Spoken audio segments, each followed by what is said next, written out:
దేవునికి స్తుతులు స్తోత్రాలు చెల్లిస్తూ దేవుని బిడ్డలాంటి మీ అందరికీ నా హృదయపూర్వక వందనాలు తెలియజేసుకుంటున్నాను. ప్రియమైన దేవుని బిడ్డలారా, గత కొన్ని రోజులుగా ఒక అమూల్యమైనటువంటి వాక్యాన్ని మనం ధ్యానించుకుంటూ వస్తూ ఉంటున్నాం. ఏ రకంగా వాక్యాన్ని ప్రారంభించుకున్నామంటే, ఆదికాండము 2వ అధ్యాయము 18వ వచనంలో రాయబడినట్లుగా, మరియు దేవుడైన యెహోవా నరుడు ఒంటరిగా నుండుట మంచిది కాదు, వానికి సాటి అయిన సహాయమును వాని కొరకు చేయుదుననుకునేను అనేటువంటి వాక్యాన్ని మనం ఇది వరకు కూడా ధ్యానిస్తూ వస్తున్నాం. అనేకమైనటువంటి ఇతర వాక్యాలను కూడా మనము ధ్యానిస్తూ వస్తున్నాం. కాబట్టి ఈ వాక్యంతో మనం ఏమి నేర్చుకున్నామంటే, నరుడు ఒంటరిగా ఉండుట మంచిది కాదు అనుకున్నాడు తండ్రి అయిన యెహోవా. అందుకు వాడికి సాటి అయిన సహాయం ఉంటే వాడి జీవితం బాగుంటుంది అని ఆశించాడు. కాబట్టి హవ్వను అతనికి భార్యనుగా ఇచ్చాడు. ఆ రకంగా కుటుంబ జీవితం ప్రారంభమైంది. కానీ ఈ రోజుల్లో మనం ఏం చూస్తున్నామంటే, ఈ రోజుల్లోనే కాదు ప్రియమైన దేవుని బిడ్డలారా, అసలు సమస్య ప్రారంభమైంది బిగినింగ్లోనే సమస్య ప్రారంభమైంది. దేవుడైన యెహోవా అనుకున్నాడు, ఆదాము ఒంటరిగా ఉంటే అది మంచిది కాదు, వానికి సాటిన సహాయం ఉంటే బాగుంటుందని హవ్వను ఆదాముకు భార్యగా ఇచ్చాడు. అది హవ్వను ఎలా చేశాడు? ఆదాములో నుండే ఒక ప్రక్కటెమకను తీసి, కొద్దిగా మాంసం తీసి, ఒక స్త్రీగా నిర్మించి ఆదామునకు భార్యగా ఇచ్చున్నాడు. అంటే అవ్వ వేరే ఎవరో కాదు, ఆదాములో ఒక భాగము. ఆదాములో ఒక భాగమే అవ్వ. అలా ఉండి కూడా ఆదాములో నుండి వచ్చినటువంటి అవ్వ అతనికి భార్య అయినప్పటికి కూడా దేవుడు అనుకున్న రీతిగా ఆ కుటుంబంలో నెమ్మది, శాంతి, సమాధానం ఉండలేదు. అవ్వేం చేసింది? దేవుడు మాట వినలేదు, కానీ సాతానుడు మాట విన్నది. భర్త మాట కూడా వినలేదు అవ్వ.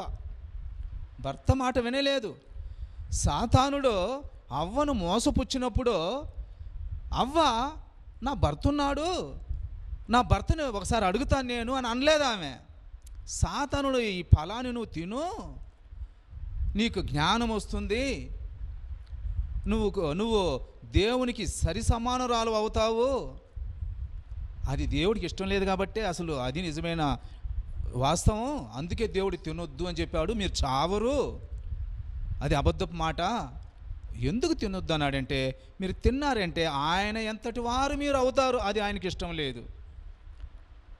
కాబట్టి నువ్వు తిను అన్నప్పుడు అవ్వ ఏం చేసింది? తినేసింది.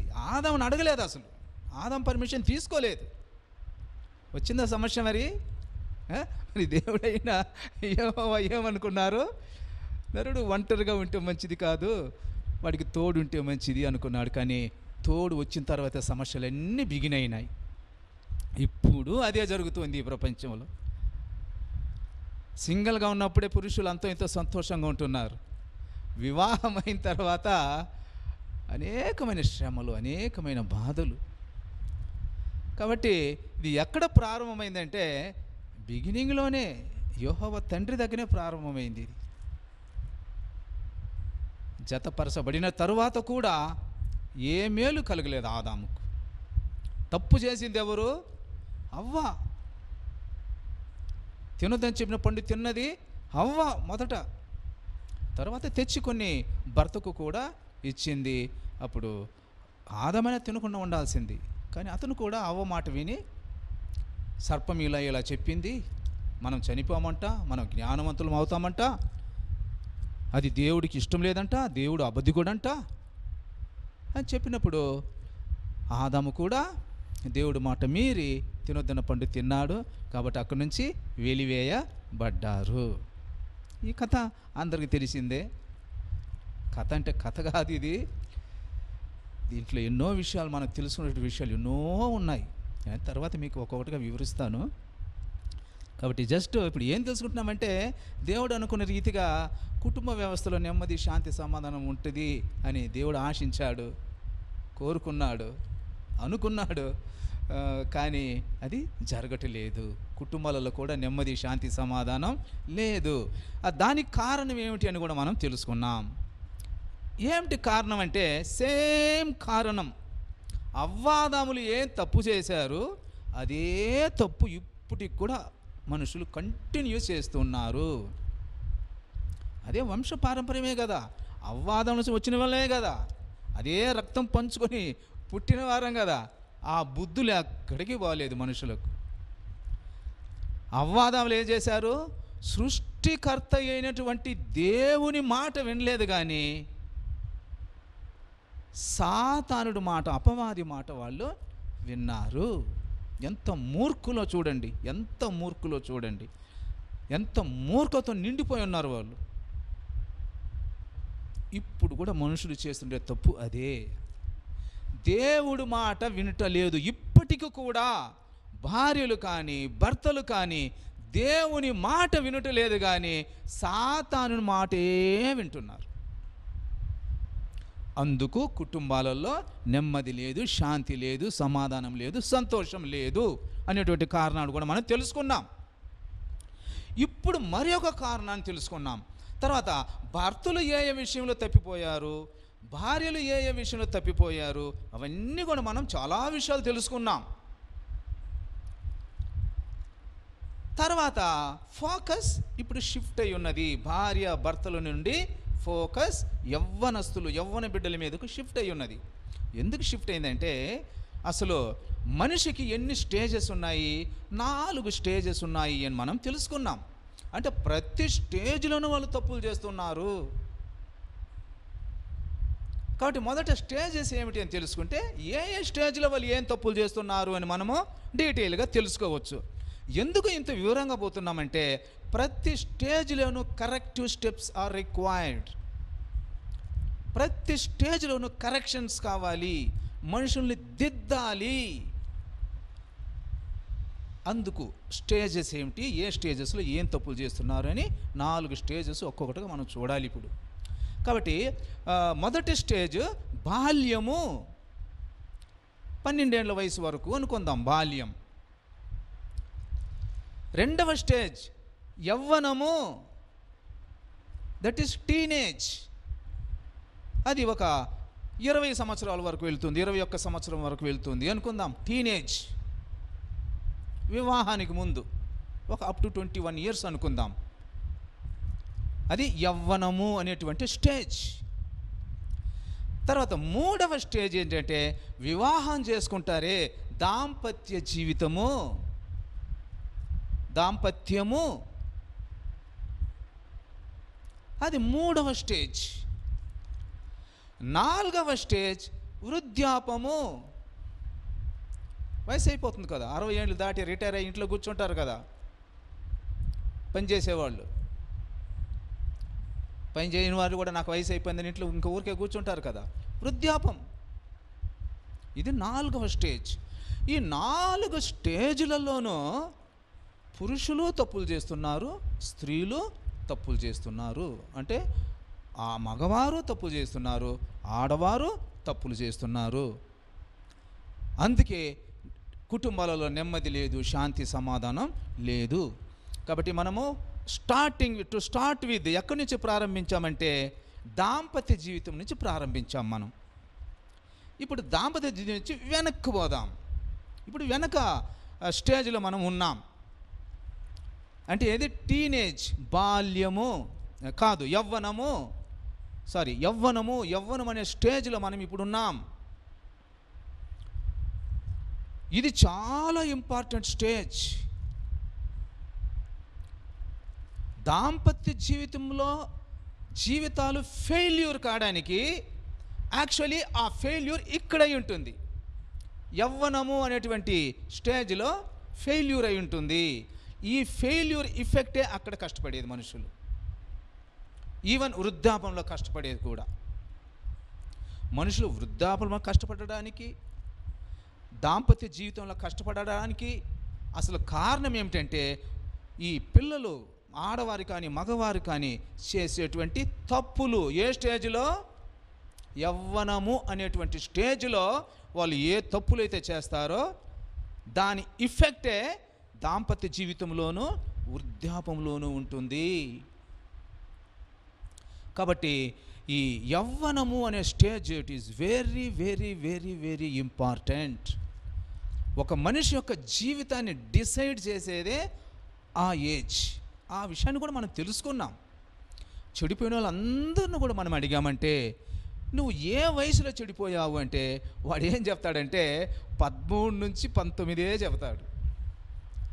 స్త్రీ కానీ పురుషుడు కానీ ఎవరినైనా అడగండి, ఎవరైతే తమ జీవితాలను పాడు చేసుకొని నశించిపోయి ఉంటారో ఇప్పుడు, అటువంటి వారి దగ్గర పోయి నీ జీవితం పాడైపోయిందే, నశించిపోయిందే, అసలు ఎప్పుడు నువ్వు తప్పు చేశావు, ఎప్పటి నుంచి నీ జీవితం ఇలా తగలడింది అని అడిగావంటే వాళ్ళు ఏం చెప్తారంటే, వాళ్ళు తప్పు చేసింది, వాళ్ళు పడిపోయింది, వాళ్ళ జీవితాన్ని నాశనం చేసుకున్నది ఇదంతా కూడా 13 నుంచి 19 ఏజ్ లోపులే. ఈ టీనేజ్లోనే వాళ్ళ జీవితాన్ని వాళ్ళు పాడు చేసుకొని ఉంటారు. కాబట్టి ఈ ఏజ్, ఈ second stage, it is very very very very very very very very important. ఈ స్టేజ్ని చూసుకున్న తర్వాత again we'll go back to, మనము అగైన్ బాల్యానికైనా పోదాం, లేక వృద్ధాప్యానికైనా మనం పోదాం. అక్కడ ఏమేమి సమస్యలు ఉన్నాయి, ఎట్లా నశించిపోతున్నారు మనుషులు, అక్కడ ఏం కారణాలు, వాటిని కూడా మనం తెలుసుకుందాం. కాబట్టి ఇప్పుడు మనం ఏ స్టేజ్లో ఉన్నాం? సెకండ్ స్టేజ్లో ఉన్నాం. దాని యవ్వనము, టీనేజ్. కాబట్టి ఈ టీనేజ్లో పిల్లలు చదువుకోకుండా ఉంటే వాళ్ళ ఫ్యూచర్ ఏ రకంగా అఫెక్ట్ అవుతుంది, what is the importance of education అనేటువంటి అనేకమైన విషయాల్ని మనం ఆల్రెడీ తెలుసుకుంటున్నాం. ముఖ్యంగా ఆడపిల్లలు జ్ఞానానికి ఎంత ముఖ్యత్వం ఇవ్వాలి. బైబిల్లో చెప్తుంది, జ్ఞానవంతురాలు ఇల్లు కట్టును, 3 రాళ్ళు తన చేతులతో తన ఇల్లు ఊడబెరుకును. బైబిల్లో చెప్తుంది అన్నమాట.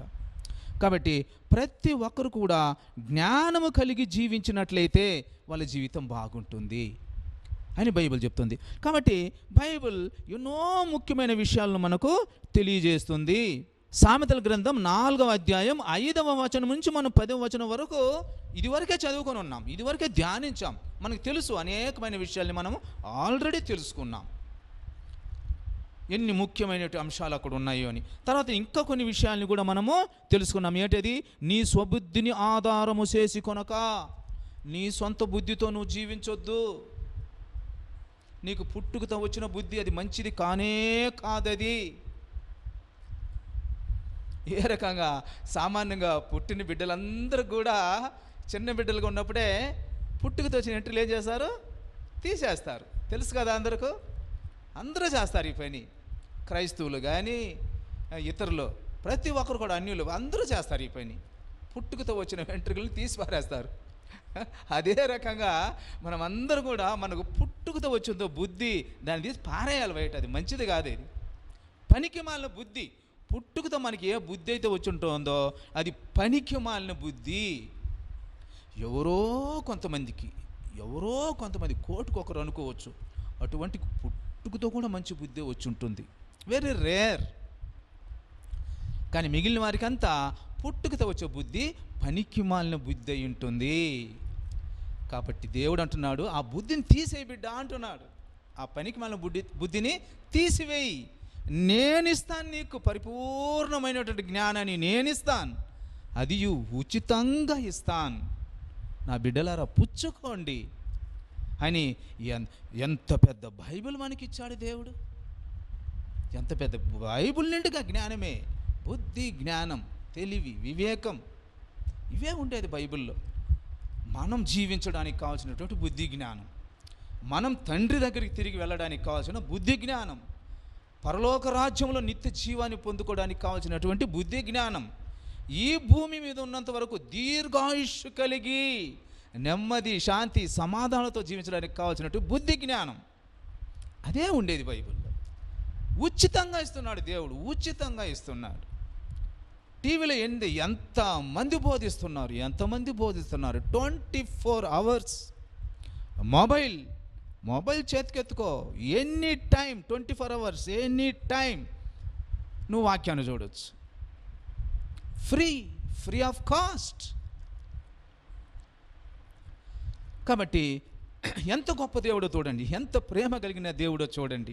ఆ దేవుని ప్రేమను మనం గుర్తిరగలేకపోతున్నాం, పనికిమాలిన మనుషులు మనం. కాబట్టి దేవుడు అంటాడు, నా బిడ్డలారా, మీ సొంత బుద్ధితో మీరు జీవించొద్దండి, అది మంచిది కాదు. నేను మీకు ఉచితంగా నా జ్ఞానాన్ని ఇస్తాను, కనుక నా జ్ఞానం చొప్పున మీరు జీవించండి. అదే దేవుని యొక్క ఆజ్ఞలు, దేవుని యొక్క మాటలు, దేవుని యొక్క కట్టడలు, అనేకమైన ఉపమానాలు, అనేకమైన కథలు. వీటి ద్వారా దేవుడు మనకు పరిపూర్ణమైనటువంటి జ్ఞానాన్ని ఇస్తున్నాడు. కాబట్టి ఆ జ్ఞానాన్ని మనం అందరం కూడా పొందుకొని జీవించాలి. కాబట్టి ఆడబిడ్డలు, ముఖ్యంగా టీనేజ్ బిడ్డలు, టీనేజ్లోనే ఆ బిడ్డలారా మీరు చెడిపోయేది. అందుకే మీకు ముఖ్యంగా మీకే చెబుతున్నాను, నేను కొన్ని రోజులుగా మీకే చెబుతున్నాను. అనేకమైన ఎపిసోడ్స్ మీ కొరకే. అంటే ఎంతోమందిని నేను చూస్తూ ఉంటున్నాను, పాపం ఆడబిడ్డలు బుద్ధి జ్ఞానం లేకుండా పెరిగి పెద్దవారు అయిపోతారు, అజ్ఞానులుగా మిగిలిపోతారు. ఎవడో ఒక పనికి మాలినోడికి ఇచ్చేస్తారు తల్లిదండ్రులు. ఇంకా జీవితం అంతా కష్టమే, జీవితం అంతా కష్టమే, జీవితం అంతా కష్టమే. తినడానికి మంచి ఆహారమే ఉండలేదు పాపం, ధరించుకోవడానికి మంచి వస్త్రాలు ఉండవు. ఈ కరోనా పీరియడ్లో అయితే ఎన్నో కుటుంబాలలో పస్తులు ఉంటున్నారు. ఎవరెవరో తెచ్చి అంతో ఇంతో సహాయం చేస్తున్నారు, రేషన్ తెచ్చిస్తున్నారు. రేషన్ అంటే ఏమి? బియ్యము, గోధుమ పిండే అండ్ ఆయిల్, ఇంత మాత్రమే ఇస్తున్నారు.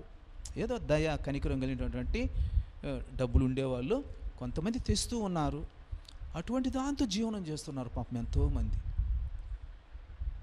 చాలా కష్టపడుతున్నారు, చాలా కష్టపడుతున్నారు. దీనికంతా కారణం ఏంటి? ఎవరు కష్టపడేది ఇప్పుడు? ఎవరు కష్టపడేది? బుద్ధి జ్ఞానం లేకుండా ఈరోజు వీరికి చేతికి నోటికి అని జీవిస్తారే, వాళ్ళకే కష్టం. ఈరోజు సంపాదించుకుంటే ఈరోజు కడుపు నిండాలి. అసలు ఇది సరియా? ఇది సరియా? దేవుడు ఏమంటున్నాడు? నా బిడ్డలారా, చీమల ఎద్దుకు వెళ్ళి, సోమరి చీమల ఎద్దుకు వెళ్ళి వాటి నడతలను కనిపెట్టి బుద్ధి తెచ్చుకునుము. ఎప్పుడో చెప్పాడు దేవుడు మనకు, ఎన్నో సంవత్సరాల క్రితమే చెప్పాడు. మరి ఆ మాట వినొచ్చును కదా, ఆ మాట వినొచ్చును కదా. చీమల దగ్గర వచ్చి వాటి నడతలు కనిపెట్టి బుద్ధి తెచ్చుకునే అర్థం ఏంటి? బాగా సంపాదించుకో, దాచిపెట్టుకో అని అర్థం. నువ్వు దాచిపెట్టుకుంటే ఫ్యూచర్కి అది నీకు పనికి వస్తుంది. నీ బిడ్డల చదువులకు పనికి వస్తుంది, ఆరోగ్య విషయానికి పనికి వస్తుంది, నీ బిడ్డల వివాహం విషయంలో పనికి వస్తుంది, నీ బిడ్డలకు ఆస్తిపాస్తి చేసి ఇవ్వడానికి పనికి వస్తుంది. ఇప్పుడు వచ్చిందే సమస్య, కరోనా వైరస్. ఇట్లాంటి సమస్య వచ్చినా పనికి వస్తుంది, దీనికంటే పెద్ద సమస్య వచ్చినా పనికి వస్తుంది. మరి దేవుని మాట విన్నవారికి సమస్య ఉందా? దేవుని మాట విన్నవారికి సమస్య లేదు. ఎవరికి? కొంతమంది కోట్లు ఇస్తున్నారు గవర్నమెంట్కి. ఎంతోమంది ఇండస్ట్రీస్ కానీ, సినీ యాక్టర్స్ కానీ, ఇతరులు ఎంతోమంది ధనం కలిగిన వారు కోట్లు ఇస్తున్నారు గవర్నమెంట్ ఫ్రీగా. కోటికి లోనోడైతే కోట్లు ఇస్తాడా గవర్నమెంట్కి? కాబట్టి అర్థం చేసుకోవాలి ప్రియమిటి దేవుని బిడ్డలారా. కాబట్టి ఎవరికి శ్రమ, ఎవరికి కష్టాలు? దేవుని మాట ఎవరైతే వినరో వాళ్ళకే శ్రమ, వాళ్ళకే కష్టాలు. ఇప్పుడు కూడా ఈ కరోనా టైంలో కూడా ఎవరికి కష్టం? దేవుడి మాట వినకుండా అజ్ఞానులుగా ఉంటూ ఈరోజు సంపాదించుకో ఈరోజే తినేయి, ఈరోజు సంపాదించుకో ఈరోజే తినేయి. ఏం బుద్ధులు అవి? ఏం బుద్ధులు? దేవుడు చెప్తున్నాడు కదా, చీమలు చూసి నేర్చుకో అని. ఆ మాట వినరే, అందుకే కష్టాలు. ఇప్పటికైనా బుద్ధి తెచ్చుకోండి. కాబట్టి అనేకమైన విషయాలు మనం తెలుసుకున్నాం. బుద్ధి జ్ఞానం ఎంత ముఖ్యంగా అమ్మాయిలకు బుద్ధి జ్ఞానం ఎంత ముఖ్యం అనేటువంటి విషయాలను మనం అనేకమైన విషయాలు తెలుసుకున్నాం. మనం ఇంక మళ్ళీ వాటిని రిపీట్ చేసేది వద్దు, సమయం లేదు. కాబట్టి ఇంకా మిగిలిన విషయాలు కూడా మనం చూసుకుందాం. కాబట్టి ఒక మాట మాత్రం చెప్పి ముందుకెళ్తాను. అమ్మాయిలు జాగ్రత్తగా ఉండండి. మీరు కష్టపడి చదువుకున్నారంటే మీరు జ్ఞానవంతులయ్యారంటే అది మీకు గొప్ప ఆస్తి అవుతుంది. నీ జ్ఞానము నీకు గొప్ప ఆస్తి అవుతుంది. నీ తల్లిదండ్రులు నీకు ఇచ్చేటువంటి లోక సంబంధమైన ఆస్తి అంటే సైట్లు కావచ్చు, ఇల్లు కావచ్చు, పొలాలు కావచ్చు, బంగారం కావచ్చు, డబ్బు కావచ్చు, ఇతర వస్తువులు వాహనాలు కావచ్చు, ఇవన్నీ కూడా కొన్ని రోజులకి వెళ్ళిపోతాయి. అవి ఎవరో ఒకరికి నువ్వు ఇచ్చినా వెళ్ళిపోతాయి, ఎవరైనా పీక్కున్నా వెళ్ళిపోతాయి. కానీ జ్ఞానం అన్నది నువ్వే సంపాదించుకుంటావే, దాన్ని ఎవ్వరూ తీసుకోలేరు. ఎవ్వరూ దాన్ని తీసుకోలేరు. నువ్వు చనిపోయేంత వరకు కూడా ఆ జ్ఞానాన్ని ఆధారం చేసుకొని ఆ జ్ఞానముతో నువ్వు డబ్బు సంపాదించుకోవచ్చు, నువ్వు సంతోషంగా ఈ భూమి మీద బతకొచ్చు. కాబట్టి బిడ్డలారా, జ్ఞానం సంపాదించుకోండి. ఎంజాయ్ చేయాలని ఆశపడొద్దండి ప్లీజ్. ఎప్పుడు ఎంజాయ్, నేను లైఫ్ లాంగ్ ఎంజాయ్ చేయొద్దు అనట్లేదు నేను. దేవుడు కూడా ఆ మాట అనట్లేదు. శరీరంలో అన్ని వ్యవస్థలు దేవుడు ఎందుకు పెట్టాడు? ఎంజాయ్ చేయమనే. కానీ అన్నిటికీ సమయము కలదు. ఫస్ట్ నువ్వు స్ట్రాంగ్గా సెటిల్ అవ్వు జీవితంలో. ఒక గోల్ ఒకటి పెట్టుకో, ఒక టార్గెట్ పెట్టుకో. You achieve it first, settle down comfortably. ఆ తర్వాత ఎంజాయ్. ఎవరు వద్దన్నారు? ఎవరు అంటారా ఎంజాయ్ చేయొద్దని? బిడ్డలారా, ఎవర్రా అంటారు? కాకపోతే చదువుకునే సమయంలో కాదు. కాబట్టి ఎన్నోసార్లు చెప్పాను, ఆఫ్టర్ 10th స్టాండర్డ్ 7 years మీరు కష్టపడి చదువుకున్నారంటే ఎంఏ, ఎంకామ్, ఎంఎస్సి పెద్ద చదువులన్నీ మీరు చదువుకోవచ్చు. MBBS you can complete, BE you can complete, BTech you can complete, MCA you can complete. ఇట్లాంటి ఎన్నో కోర్సెస్ ఉన్నాయి, పెద్ద పెద్ద కోర్సెస్ అన్నీ. After SSLC only 7 years and your age will be only 22. నీకు 22 ఏళ్ళ ప్రాయం వచ్చేటప్పటికి నువ్వు గొప్ప గొప్ప ఉద్యోగాలు, చదువులు చదువుకొని సూపర్గా సెటిల్ అయిపోవచ్చు జీవితంలో నువ్వు. ఆ తర్వాత ఎంజాయ్, గొప్ప ఉద్యోగం సంపాదించుకో, నీకు తగినోని వివాహం చేసుకో. ఎవడంటే వాడి పనికి మాలను వద్దు. నువ్వు చదువుకొని నువ్వు ఏ స్టేటస్కి పోతావో చూసుకొని ఆ స్టేటస్కి తగినోని పెళ్లి చేసుకో. అప్పుడు బాగుంటావు. Then enjoy, start enjoying life. అంతేకాని టీనేజ్లో ఈ 10th స్టాండర్డ్ అయిన తర్వాత ఈ వయసులో నువ్వు ఎంజాయ్ చేసావంటే ఇంక నీకు చదువు రాదు, పాడైపోతారు. అందుకే ఆ విషయాలను కూడా మనం తెలుసుకున్నాం. కాబట్టి ఇప్పుడు ఇంకొన్ని ముఖ్యమైన విషయాల్ని తెలుసుకోవడానికి మనము ప్రయత్నం చేద్దాం.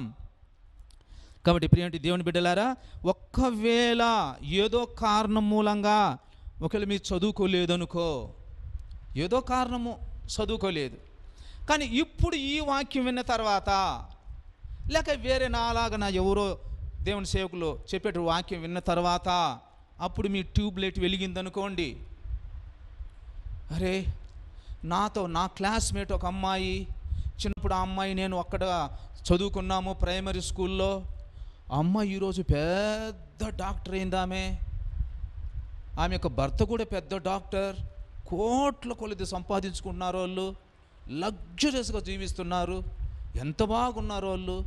అయ్యో నా క్లాస్మేటే కదా, కానీ నా జీవితం ఇట్లా అయిపోయిందే, నేను చదువుకోలేదే, నా తల్లిదండ్రులు నాకు బుద్ధి జ్ఞానం నేర్పలేదే, నన్ను సరిగ్గా చదివేయలేదే అని నువ్వు ఇప్పుడు చింతపడుతున్నావు అనుకో.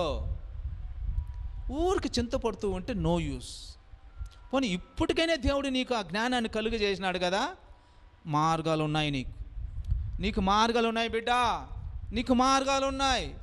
నీకు నిదానంగా నీకు జ్ఞానం వచ్చిన తర్వాత కూడా మళ్ళీ నువ్వు కాలేజీకి పోలేవు, మళ్ళీ నువ్వు స్కూల్కి పోలేవు, కానీ నీకు మార్గాలు ఉన్నాయి. ఇప్పుడు ఆ మార్గాలు నేను చెప్తాను, జాగ్రత్తగా వినండి ప్లీజ్. ఆడబిడ్డలు, ముఖ్యంగా ఆడబిడ్డలు జాగ్రత్తగా వినండి. ఒకటి, నువ్వు కరస్పాండెన్స్ కోర్స్ చేయొచ్చు. ఇంట్లోనే కూర్చొని కూడా ఇప్పుడు నీకు పట్టుదల వస్తుంది, నీకు తెలిసిపోయింది కదా నా క్లాస్మేటు ఇప్పుడు ఎంత గొప్పగా జీవిస్తుందో చూడు, అయ్యో నా బ్రతికి ఇలాగ అయిపోయిందే. Now you are worrying, you are repenting. అదే దేవుడు కోరుకునేది. దేవుడు కోరుకునేది అదే. పశ్చాత్తాపపడు, నీ పాపాన్ని ఒప్పుకో. ఇన్నాళ్ళు ఆడావు కదా, చదువుకోకుండా ఇష్టం వచ్చినట్టు ఆడావు కదా, ఇప్పుడు కష్టాల్లో మునిగిపోయావు కదా, నీ క్లాస్మేట్ని చూసి ఇప్పుడు బాధపడుతున్నావు కదా, అయ్యో నేను చేసిన తప్పే అని ఒప్పుకుంటున్నావు కదా, యు ఆర్ రిపెంటింగ్ నౌ. అదే దేవుడికి కాల్చుండేది. ఇప్పుడు దేవుడు నీకు మార్గాల్ని సరళం చేసిస్తాడు. ఇప్పటికైనా దేవుడు మాట విను, నువ్వు బాగుపడతావు. ఒకటి, కరస్పాండెన్స్ కోర్స్ చేయి. ఆ రకంగా కూడా నువ్వు డిగ్రీలు పొందుకోవచ్చు. ఇప్పుడు మనసు పెట్టి చదువు, సమయాన్ని వ్యర్థం చేయొద్దు. అనవసరంగా టీవీలో సినిమాలు, సీరియళ్ళు, పనికిమాల ప్రోగ్రామ్స్ వద్దు. పగలపూట పడుకొని నిద్రపోవడం వద్దు. గంటలు పనికిమాల మనుషుల చేతలో కూర్చొని కబుర్లు చెప్పుకోవడం వద్దు. బాగా చదువుకో, కరస్పాండెన్స్ కోర్స్ జాయిన్ అవ్వు, మెటీరియల్స్ అంతా తెచ్చుకో, బుక్స్ తెచ్చుకో, బాగా చదువుకో. తప్పకుండా నీకు దేవుడు సహాయం చేస్తాడు. You will get the degrees. నువ్వు డిగ్రీలు పొందుకోవచ్చు. ఇప్పుడు కూడా నువ్వు జీవితంలో ముందుకి వెళ్ళొచ్చు. ఎంతోమందిని నేను చూశాను. మీకు ఇవి ఎంతోమంది బిడ్డలకి తెలియదు, అందుకే నేను చెబుతున్నాను. కాబట్టి అదొక మార్గమైందా? ఇప్పటికైనా బుద్ధి వచ్చిన తర్వాత కరస్పాండెన్స్ కోర్స్ చేయండి. తర్వాత సరే ఇంకేం కోర్సులే, నాకు ఇన్ని సమస్యలు ఉన్నాయి కుటుంబంలో, బిడ్డలు అయిపోయినారు, వివాహమైంది, బిడ్డలు అయినారు, పనికి మాలిన భర్త, సంపాదన తక్కువ, నేనేం చేయను ఇప్పుడు, సరిపోనీలే నేనైనా ఏదైనా చేసి కుటుంబానికి సపోర్ట్ చేయాలి అని నీ మనసును మార్చుకొని ఏదైనా ఒక వ్యాపారం చేయి, లేక పార్ట్ టైం జాబ్ చేయి. ఇట్లాంటి ఈ రకంగా చేసేవాళ్ళు ఎంతోమంది ఉన్నారు బిడ్డలారా, ఎంతోమంది బిడ్డలు ఉన్నారు. నేను ఇంతకుముందు బ్యాంకులో మేనేజర్గా పనిచేస్తూ ఉండేవాడిని. నా దగ్గరకు ఒక అమ్మాయి వచ్చింది. ఆ అమ్మాయికి ఎంత జస్ట్ 30 ఏళ్ళ వయసు ఉంటుంది అంతే. లోన్ కోసం నా దగ్గరికి వచ్చింది. గవర్నమెంట్ స్పాన్సర్ స్కీమ్ లోన్ కోసం నా దగ్గరికి వచ్చింది. ఎందుకు మా లోన్ అంటే, నేను బ్యూటీ పార్లర్ పెట్టుకుంటాను సార్ అన్నది. అవునా, సరే పదమ్మా మీ ఇంటికి వెళ్దాము. ఎక్కడ పెడతావు నువ్వు బ్యూటీ పార్లర్? నాకు ఆ స్థలం చూపించు, అట్లా మీ ఇల్లు కూడా నాకు చూపించు, ఇన్స్పెక్షన్ చేయాలి, నేను రిపోర్టులు రాసుకోవాలి అని చెప్పగానే నన్ను ఆమె ఇంటికి తీసుకెళ్ళింది. 3 స్టోరీ బిల్డింగ్, 3 అంతస్తుల బిల్డింగ్ ఉంది. తర్వాత ఆ ఇంట్లోనే ఒక పెద్ద రూమ్, ఎంట్రన్స్లోనే ఒక పెద్ద రూమ్ ఉంది. ఈ రూమ్లో నేను బ్యూటీ పార్లర్ బిజినెస్ స్టార్ట్ చేసుకుంటాను, కాబట్టి నాకు లోన్ కావాలి అని వచ్చింది. అట్లా మాట్లాడేటప్పుడు అమ్మాయి ఇంకొక మాట కూడా చెప్పింది. సార్ నేను ఆల్రెడీ ఒక చిన్న ఇండస్ట్రీ కూడా నడిపిస్తున్నాను. అంటే use and throw paper plates, paper cups, వీటిని తయారు చేసేటువంటి ఒక స్మాల్ స్కేల్ ఇండస్ట్రీ కూడా అమ్మాయి నడిపిస్తూ ఉంది. Owner, she is the owner of that small scale industry. Already ఒకటి ఉంది బిజినెస్, ఆ బిజినెస్ చాలక ఇంకొక బిజినెస్ స్టార్ట్ చేయాలంటుంది. వెరీ గుడ్, అట్లా ఉండాలా, ఆడబిడ్డలు ఆ రకంగా ఉండాలా. I like her very much. ఆమెకు సహాయం చేయాలని నేను ఉన్నాను. తర్వాత ఎందుకు ప్రాబ్లమ్స్, ఎందుకు ఇవ్వలేకపోయినాను చెప్తాను. దురాశ. తర్వాత ఇప్పుడు ఒకటి అర్థమైందా, ఆమె ఏం చేస్తుంది? ఆల్రెడీ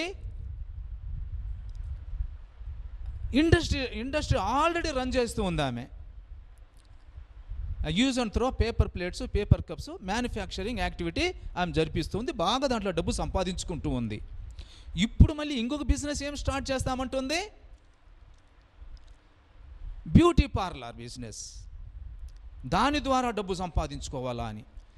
నాకు సంతోషమైంది. అయితే యాక్చువల్గా అంత ప్రాపర్టీ ఉండే వాళ్ళకి లోన్ ఇవ్వకూడదు. ఆల్రెడీ వెల్ ఆఫ్, మంచి ప్రాపర్టీ ఉంది, మరి పేదోళ్ళకి కదా లోన్లు ఇవ్వాలా? గవర్నమెంట్ స్పాన్సర్ స్కీమ్ లోన్ అంటే యూజువల్గా పేదోళ్ళకి ఇవ్వాలి. పేదోళ్ళు వాళ్ళు డెవలప్ అవ్వాలి కదా. కాబట్టి షీ ఈజ్ నాట్ ఎలిజిబుల్. అయినా కానీ నాకు ఇవ్వాలనిపించింది. కష్టజీవులు, లెట్ ఇస్ హెల్ప్ హర్ అని అనుకున్నాను నేను. తర్వాత అయిందా, రెండవ ఉద్యోగం చేయడానికి ఆమె బిజినెస్ చేయడానికి ముందుకు వచ్చింది.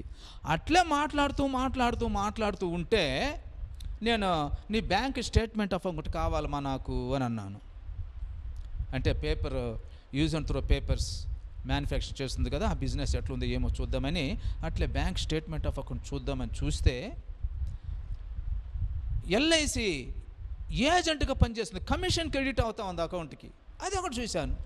అరే, ఎల్ఐసి ఏజెంట్గా వేరే పనిచేస్తుంది ఏమే. ఎన్నవది ఇది? మూడవది. అర్థమవుతుందా బిడ్డలారా? తర్వాత ఎల్ఐసి ఏజెంట్ ఆల్రెడీ ఏజెంట్గా పనిచేస్తూ ఉంది, దాంట్లో మంచి కమిషన్ వస్తుంది, బాగా ఆమె డబ్బులు సంపాదించుకుంటూ ఉంది. కాబట్టి అది ఒక బిజినెస్ అయింది. తర్వాత ఏం తెలిసింది నాకు, నేను ఒక సైట్ కావాలని వెతుకుతూ ఉన్నాను. నేను ఒకరితో మాట్లాడుతుంటే ఆమె వినిపించుకున్నది, సార్ నా దగ్గర ఉన్న సైట్లు నేను చూపిస్తాను రా అని నన్ను తీసుకెళ్ళింది ఆమె సైట్లు చూపించడానికి. అంటే రియల్ ఎస్టేట్ బిజినెస్, ఆ బిజినెస్ వేరే చేస్తూ ఉంది, దాని మూలంగా డబ్బులు సంపాదిస్తూ ఉంది. సైట్లు చూపిస్తుంది, అగ్రికల్చరల్ ల్యాండ్ చూపిస్తుంది, ఇల్లులు చూపిస్తుంది, షాప్స్ చూపిస్తుంది. కాబట్టి రియల్ ఎస్టేట్కి సంబంధించినవి ఎంతో చేస్తుంది, ఎంతో సంపాదిస్తూ ఉంది. ఆశ్చర్యమైంది నాకు. ఇప్పటికే 4 అయినాయి. అబ్బా, ఏం స్త్రీ రా ఏమి, స్త్రీ అంటే ఇలాగుండాలి, స్త్రీ అంటే ఇలాగుండాలి అని నాకు చాలా సంతోషమైంది. ఇప్పటికే 4 పనులు చేస్తుంది ఆమె.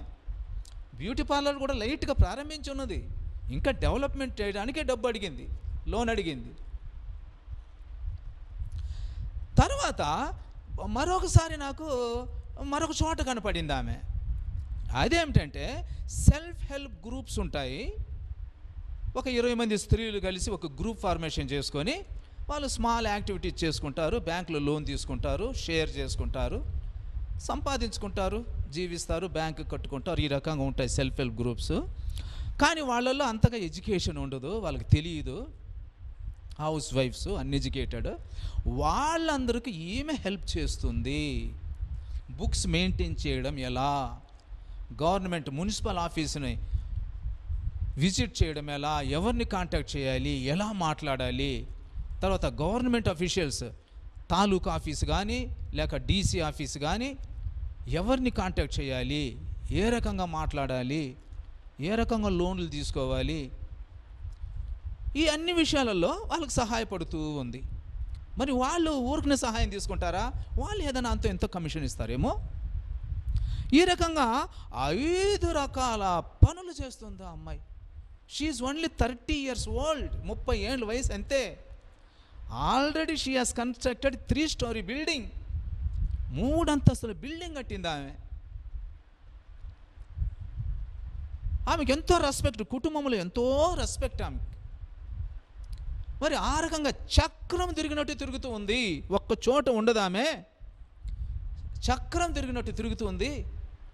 ఎప్పుడు చూసినా ఎక్కడో ఏదో ఒక పని చేస్తూ, ఏదో ఒక పనులు ఇన్వాల్వ్ ఉంటుంది, బిజీగా ఉంటుంది. ఎన్ని పనులు!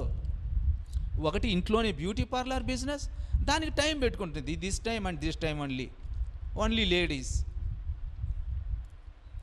దానికి టైమింగ్ ఫిక్స్ ఉంటుంది, ఆ పని చేసుకుంటుంది. తర్వాత small scale industry, use and throw paper plates, cups తయారు చేయడం, ఆ పనికి దానికి ఇంత టైం పెట్టి అక్కడ మనుషులు 5 మందిని పెట్టుకోనుంది, పని వాళ్ళని 5 మంది పని వాళ్ళని పెట్టుకొని జీతం ఇస్తుంది వాళ్ళకి, అక్కడ పని చేస్తుంది. తర్వాత ఎల్ఐసి బిజినెస్ చేస్తుంది, ఎల్ఐసి ఏజెంట్. తర్వాత రియల్ ఎస్టేట్, ఎవరైనా ఫోన్ చేస్తే అది ఎప్పుడో ఒకసారి ఎవరైనా కాంటాక్ట్ అయితే, ఎవరైనా నాకు స్థలమో ఇల్లు ఏదైనా చూపిమంటే అప్పుడు తీసుకెళ్ళి చూపిస్తుంది, ఆ పని చేస్తుంది.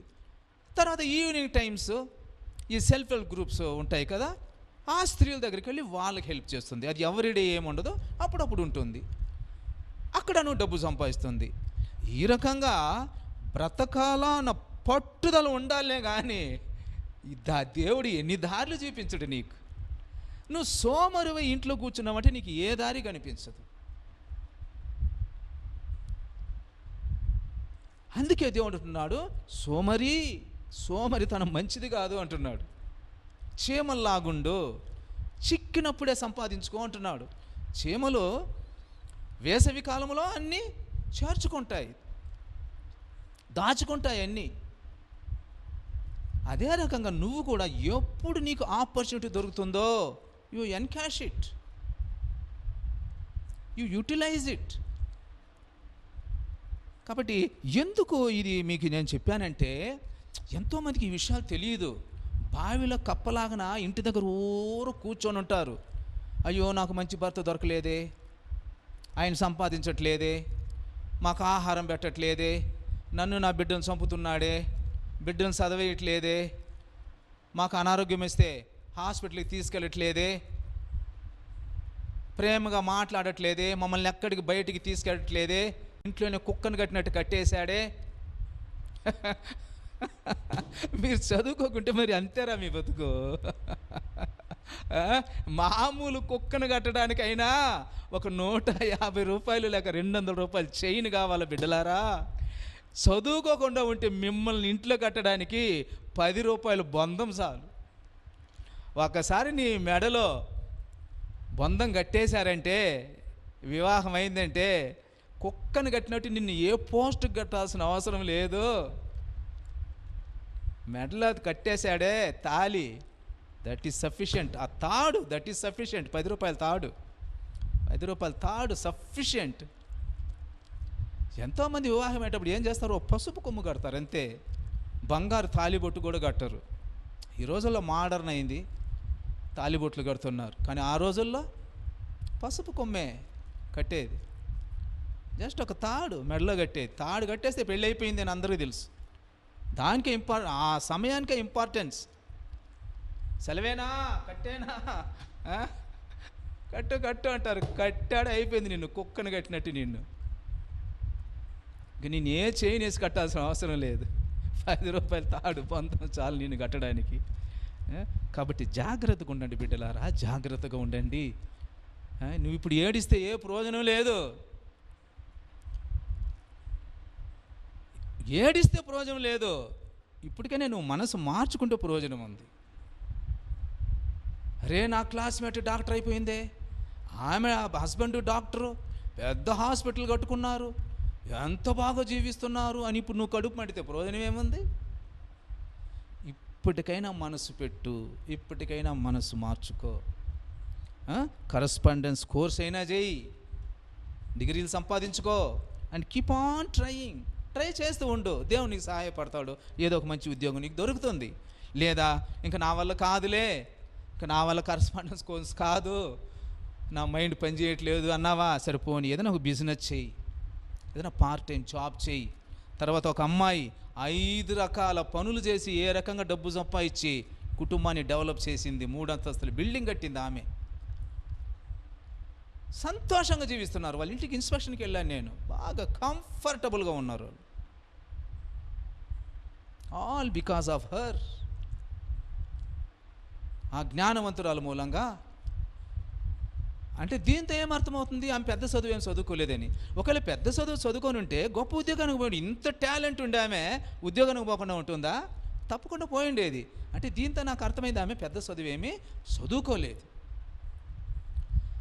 పెద్ద చదువు చదువుకోకున్నాను నీ బుద్ధి జ్ఞానాన్ని నువ్వు ఉపయోగించావంటే, పెద్ద చదువు చదివిన వాళ్ళు ఎంత సంపాదిస్తారో అంత నువ్వు కూడా సంపాదించవచ్చు. It is possible. అంటే కొంచెం ఎక్కువ శ్రమ పడాలి అంతే.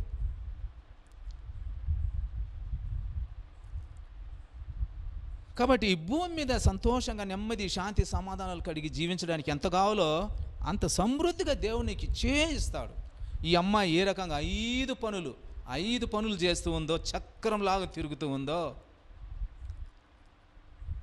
బాగా డబ్బు సంపాదిస్తుందో, కుటుంబానికి సపోర్ట్ చేస్తుందో, ఆ రకంగా చెయ్యండి. ఇప్పటికైనా చెయ్యండి, మీరు బాగుపడతారు. అంతేగాని ఊరక కూర్చొని ఏడుస్తూ ఉంటే ఏ ప్రయోజనం కూడా లేదు.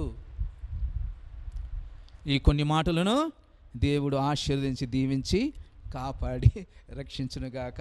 అర్థమైందా బిడ్డలారా? జాగ్రత్తగా ఉండండి, జాగ్రత్తగా ఉండండి. ఏదో బుద్ధి లేక నశించిపోతున్నారే బిడ్డలు అని చెప్తున్నాను నేను. ఏమంటే ఈ విషయాలు చెప్పకుండా నేను ఊరక బైబిల్ కథలన్నీ తీసుకొని దావీదు అలా చేసాను, సంసోను ఇలా చేసాను అని చెప్పుకుంటూ పోతే మీ కష్టాలు తీరేది ఎలారా బిడ్డలారా? మీ కష్టాలు ఎలా తీరుతాయి? అందుకే ఆ కథలకు నేను పోను. ఆ కథలు చెప్పేవాళ్ళు చాలామంది ఉన్నారు.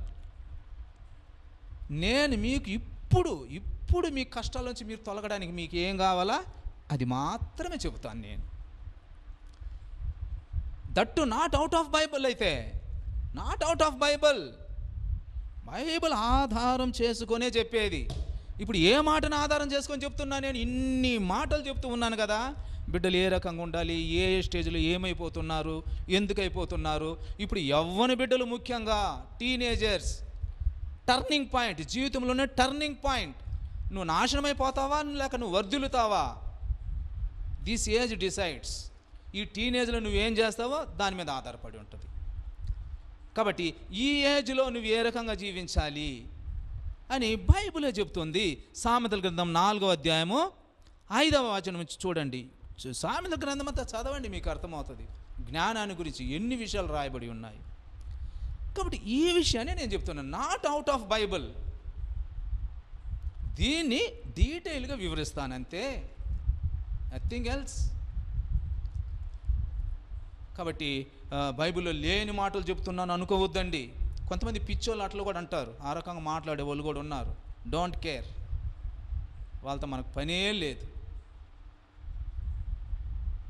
ఎవడి బుద్ధి ఎట్లుంటే, ఎవడి జ్ఞానం ఎట్లుంటే అట్లా మాట్లాడతారు. Let is not care. దేవుడు మనకి ఏది కరెక్ట్ అని చెప్పాడో దాని ప్రకారం మనం ముందుకు వెళ్ళిపోదాం అంతే. కాబట్టి బైబిల్ వదిలిపెట్టి మనం ఏమి మాట్లాడట్లేదు. యాక్చువల్ ఫ్యాక్ట్స్ ఏం జరుగుతున్నాయి కుటుంబాలలో, facts and figures with relevance to Bible, దాన్నే మనం చదువుతూ ఉండేది, డిస్కస్ చేస్తూ ఉండేది, జ్ఞానిస్తూ ఉండేది. కాబట్టి బిడ్డలారా, ముఖ్యంగా యవ్వన బిడ్డలారా, టీనేజ్ బిడ్డలారా, మీ జీవితాలు మీరు పాడు చేసుకోవద్దు, నశించిపోతారు, జాగ్రత్త. 7 years after SSLC, 7 years enjoy చేయాలని అనుకోవద్దు, పాడైపోతావు. అనేకమైన కష్టాలు వస్తాయి జీవితంలో. కాబట్టి మనసు గట్టిపరుచుకో. చదువు చదువు చదువు మీదనే నీ ధ్యాస అంతా ఉండాలి, నీ కాన్సన్ట్రేషన్ అంతా చదువు మీద ఉండాలి. బాగా కష్టపడి నువ్వు చదువుకున్నావంటే దేవుడు సంతోషిస్తాడు, నా బిడ్డ నా మాట వింటుంది అని. నీకు కావలసినంత జ్ఞానం ఇస్తాడు. అది నా అనుభవ జ్ఞానంతో చెప్తున్నాను బిడ్డలారా, నా అనుభవ జ్ఞానంతో చెప్తున్నాను. నేను కూడా చదువుకునే రోజుల్లో చాలా కష్టపడి చదువుకునేవాడిని. నాకు దేవుడు ఎంతో జ్ఞానం ఇచ్చినాడు. మనం కష్టపడకుండా ఊరు కూర్చుంటే మన జ్ఞానం వస్తుందా? కాబట్టి ఎంత కష్టపడతామో అంత జ్ఞానం వస్తుంది. ఆ జ్ఞానము మనల్ని బ్రతికింపజేస్తుంది, జీవింపజేస్తుంది అనే బైబిల్ చెప్పేది. అది సత్యమైన మాట. కాబట్టి ఇప్పుడు చెప్పిన మాటలన్నీ జ్ఞాపకం ఉంచుకోండి. చదువుకునే బిడ్డలు చదువుకోండి. ఒకవేళ చదువుకోకుండానే మీరు పెరిగి పెద్దవారు అయిపోయినారు, మీకు వివాహం కూడా చేసేసారు ఇంట్లో, ఇప్పుడు మీకు బుద్ధి జ్ఞానం వచ్చింది నీ క్లాస్మేట్ని చూసిన తర్వాత, ఇప్పుడు కూడా కృంగిపోవద్దు, బాధపడొద్దు, డిప్రెషన్లోకి వెళ్ళిపోవద్దు, ఎక్కువ దాని గురించి ఆలోచించవద్దు. ఇక ముందుకేం చెయ్యాలి అనే దాని గురించి మాత్రమే ఆలోచించు. గతించింది గతించింది, పాస్ట్ ఈజ్ పాస్ట్, అయిపోయింది, ఇంకేం చేసేకి లేదు. Let us worry about future only. కాబట్టి ఇప్పుడు ఏం చేయాలి? ఇప్పుడు దేవుడు కొన్ని అనేకమైన విషయాలు మనకు తెలియజేశాడు. వీటిని మళ్ళీ చూడండి, మళ్ళీ చూడండి. అప్పుడు ఇంకా మీకు ఎక్కువ బుద్ధి జ్ఞానం వస్తుంది. ఆ అమ్మాయి ఏ రకంగా 5 రకాల పనులు చేస్తూ డబ్బు సంపాదించిందో ఆ రకంగా సంపాదించుకొని సంతోషంగా బతకండి. లేక నాకు ఇప్పుడు కూడా జ్ఞానం ఉందిలే, నేను కంప్యూటర్ అది కరస్పాండెన్స్ కోర్స్ చేయగలను అన్న ధైర్యం నీకుంటే చెయ్యి, కరస్పాండెన్స్ కోర్స్ చేయి, సాధించు. ఇప్పుడు కూడా నువ్వు మంచి ఉద్యోగం సంపాదించుకొని బాగా సెటిల్ అవ్వచ్చు. తర్వాత జ్ఞానం ఉన్నదంటే గవర్నమెంట్ ఉద్యోగమే కాదు, ప్రైవేట్లో కూడా మంచి ఉద్యోగాలు చిక్కుతాయి. జ్ఞానం కావాలంతే, వర్క్ నాలెడ్జ్ కావాలంతే. There are ample opportunities. కాబట్టి మనం బావిలో కప్పలాగా ఇంట్లో కూర్చోకూడదంతే, బయటికి వెళ్ళాలి, ప్రయత్నం చేయాలి. ఎక్కడెక్కడ ఏమేమి ఆపర్చునిటీ అని మనం తెలుసుకోవాలి. ఉన్నాయి, ఆపర్చునిటీస్ ఉన్నాయి. ఎవడైతే ప్రయత్నిస్తున్నాడో వాడికి అన్నీ దొరుకుతున్నాయి. ప్రయత్నించకుండా ఇంట్లో కూర్చునే వాళ్ళకి అన్ని కష్టాలు, అన్ని బాధలు, వాళ్ళకి ఏమీ కనిపించవు. ఈ ప్రపంచంలో ఏం ఆపర్చునిటీ ఏమీ కనిపించవు. కాబట్టి బిడ్డలారా, ఇప్పటికైనా జాగ్రత్త పడండి, ప్లీజ్, ఇప్పటికైనా జాగ్రత్త పడండి, బాగా బ్రతకండి. నా ఆశ, దేవుడు ఆశ మీరు బాగుండనలేరా, ఇంకేం కాదురా, మీరు బాగుండాలనేది మా ఆశ.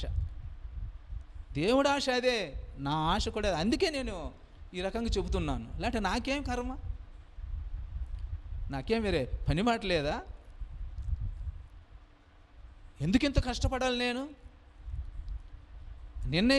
నిన్న ఉదయాన్నే 3:30 గంట వరకు ప్రీవియస్ డే రికార్డ్ చేసినవన్నీ ఇంకోసారి చెక్ చేస్తూ ఉన్నాను. నేను ఏవేవి కరెక్ట్గా ఉన్నాయో వాటన్నిటిని అప్లోడ్ చేస్తూ ఉన్నాను యూట్యూబ్లో. ఉదయాన్నే 3:30 గంట వరకు. నాకేం కర్మరా? నేనేమని ఎవరి దగ్గర డబ్బులు తీసుకునేవాడినా? నేను ఫ్రీగా చేస్తున్నాను దేవుని సేవ. అయినా రాత్రంతా నిద్ర కాయాలి నాకే 3:30 గంట వరకు.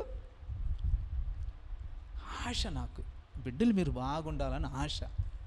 బిడ్డల కోసం కష్టపడదాంలే, వయసు అయిపోయింది, ఇంకా పగులప్పుడు కాసేపు నిద్రపోతే సరిపోతుందిలే. 3:30 పడుకొని 9 గంటలు లేసాను. మళ్ళీ ప్రిపేర్ చేసుకున్నాను, నెక్స్ట్ డే ఏం చెప్దాం, బిడ్డలకి ఏం చెప్దాం. కాబట్టి ఆశ నాకు, మీరు బాగుండాలని ఆశ. దేవుడి కూడా అదే ఆశే. దేవుడి ఆశ తీర్చండి, మీరు బాగుండండి, అంతే, ఇంక వేరేం లేదు. మీరు బాగుండండి, మీరు సంతోషంగా ఉండండి. మీరు సంతోషంగా ఉంటే మాకు సంతోషం, దేవుడికి సంతోషం. కాబట్టి ఈ కొన్ని మాటలను దేవుడు ఆశీర్వదించి దీవించి కాపాడి రక్షించునుగాక. ఆమేన్. ఒక చిన్న ప్రార్థనతో ముగిస్తాను. మహాపరిశుద్ధుడుగు మా పరలోకపు తండ్రి యెహోవా, మీకు స్తుతులు స్తోత్రాలు వందనాలు చెల్లిస్తున్నాం నాయన. ప్రేమ దయా కనికరం కలిగినటువంటి మా ప్రభువా, మా ప్రియరక్షక, మా కోసం ప్రాణం పెట్టి తిరిగి 3వ రోజు లేచినటువంటి మా గొప్ప దేవ యేసయ్యా, మీకు స్తోత్రాలు వందనాలు చెల్లిస్తున్నాం నాయన. తండ్రి, జ్ఞానము సంపాదించుకొనుము, బుద్ధి సంపాదించుకొనుము అనేటువంటి అమూల్యమైనటువంటి తండ్రి సలహాను, ఆజ్ఞను మీరు ప్రతి ఒక్కరికి ఇచ్చుంటున్నారు నాయన.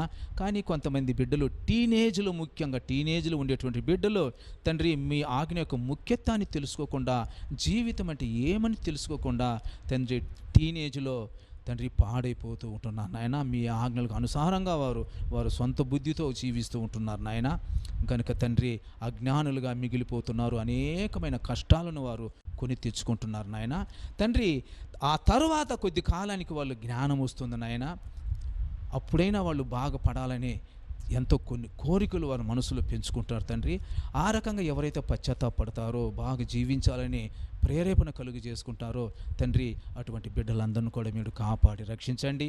వాళ్ళకి అనేకమైన మార్గాలను తండ్రి మీరే చూపించండి.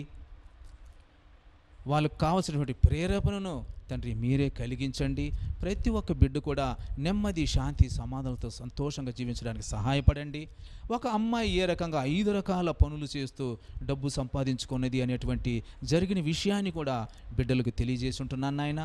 ఆ మాట విన్న బిడ్డలందరూ కూడా అదే రకం మేము కూడా జీవించాలని వాళ్ళ మనసులు మార్చుకొని ప్రతి ఒక్కరు కూడా ఆ రకంగా ప్రయాసపడి జీవితంలో ముందుకు కొనసాగిపోవాలని కోరుకుంటున్నాను నాయన. ఆ బిడ్డలకు మీరు సహాయం చేయండి తండ్రి. ఈ కొన్ని విన్నపములు ప్రియుడు నజరేయుడైన యేసు ప్రభువు వారి అత్యున్నతమైన నామములో అతి వినయంతో బతిమలాడి వేడుకుంటున్నాం తండ్రి. ఆమేన్. దేవుడు మిమ్మల్ని ఆశీర్వదించి దీవించి కాపాడి రక్షించునుగాక. God bless you all.